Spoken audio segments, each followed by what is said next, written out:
ஆண்டவராகிய இயேசு கிறிஸ்துவின் நாமத்தினால உங்கள் ஒவ்வொருவருக்கும் என் அன்பின் வாழ்த்துக்களை நான் தெரிவித்துக் கொள்கிறேன். ஹல்லேலூயா. இந்த நாளிலே கூட நாம் ஒரு வசனத்தை தியானிப்போம். ஏசாயா 40 அதிகாரம் 31 வசனம் சொல்லுகிறது, கர்த்தருக்கு காத்திருக்கிறவர்களோ புது பலன் அடைந்து கழுகுகளைப் போல செட்டைகளை அடித்து எழும்புவார்கள். அவர்கள் ஓடினாலும் இளைப்படையார்கள், நடந்தாலும் சோர்ந்து போகார்கள். ஹல்லேலூயா. இன்றைக்கும் கூட கர்த்தருக்கு காத்திருக்கிறவர்களோ புது பலன் அடைந்து, இந்த வேளையிலே கூட தேவன் நமக்கு பலனை தந்து, புது பலனை தந்து அவர் நடத்துகிற தேவனாய் இருக்கிறார். இன்றைக்கு நீங்கள் விசுவாசிக்கிறீர்களா? கழுகுகளை போல செட்டைகளை விரிய அடித்து தேவன் நம்மை எழுப்ப அவர் வல்லமையுள்ள தேவனாய் இருக்கிறார். ஹல்லேலூயா. இந்த நாளிலும் கூட கழுகுகளை போல செட்டைகளை விரிய அடித்து எழும்புவார்கள். அவர்கள் ஓடினாலும் இளைப்படையார்கள், நடந்தாலும் சோர்ந்து போகார்கள். ஹல்லேலூயா.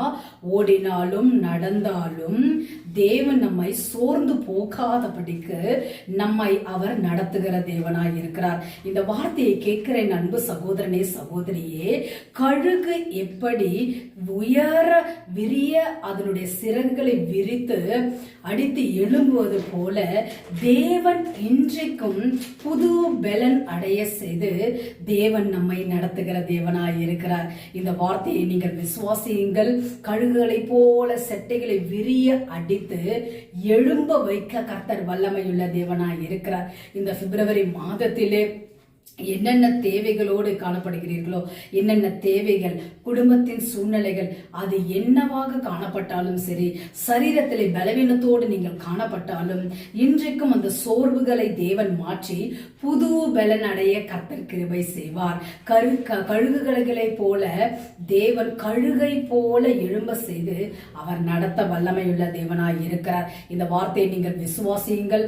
நடந்தாலும் ஓடினாலும் சோர்ந்து போகாமல் பலனடைய செய்து தேவன் இந்த மாதத்தை கடக்க கர்த்தர் கிருபை செய்வாராக.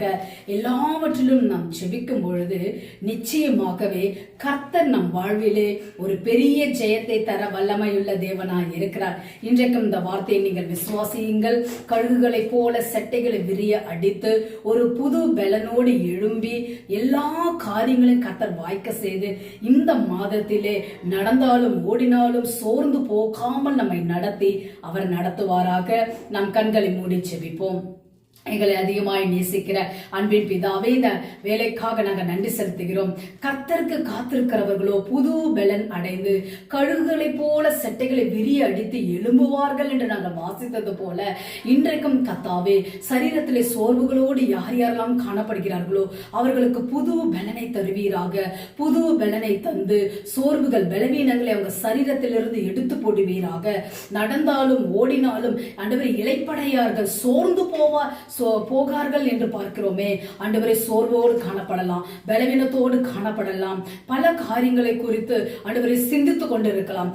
இந்த வேளையில என் தேவன் ஒவ்வொருவரின் அன்பு சகோதர சகோதரிகளை தேவன் தொடும்படிக்காய், அவர்கள் சரீரத்திலே ஒரு புது பலனை கட்டளையிடும்படிக்காய், அந்த பலத்தோடு அவர்கள் இந்த மாதத்தை கடக்க கர்த்தர் உதவி செய்து ஒரு ஜெயமுள்ள மாதமாக, தோல்விகளை ஆண்டவரே ஜெயமாய் மாற்றுகிற மாதமாக இந்த மாதத்தை தேவன் மாற்ற போற கிருபைக்காக, இந்த நாளை ஒவ்வொருவருக்கும் ஆசீர்வதித்து தரப்போற கிருபைக்காக, சோர்வோடு பலவீனத்தோடு பல காரியங்களை யோசித்துக் கொண்டிருக்கிற பிள்ளைகள் சோர்வுகள் சரீரத்திலிருந்து நீங்கி போகட்டும் இயேசுவின் நாமத்தினால.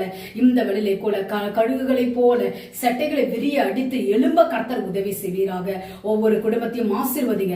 என் அன்பு சகோதர சகோதரிகளை பலப்படுத்துங்க. பர்சனலா அவங்க ஜெபித்துக் கொண்டிருக்கிற ஜெபங்களுக்கு கர்த்தர் பதில் கொடுத்து என் தேவன் இந்த மாதத்திலே சாட்சியாய் நிறுத்தும்படிக்கா ஜெபிக்கிறோம். ஆண்டவரே, உமக்கு ஸ்தோத்திரம். எல்லாவற்றும் சமூகத்தில் ஒப்பு கொடுக்கிறோம். நீர் பொறுப்பெடுத்து நடத்தும், ஆசீர்வதியும் காத்துக்கொள்ளும். இயேசுவின் நாமத்தில் பிதாவே, ஆமென், ஆமென், ஆமென்.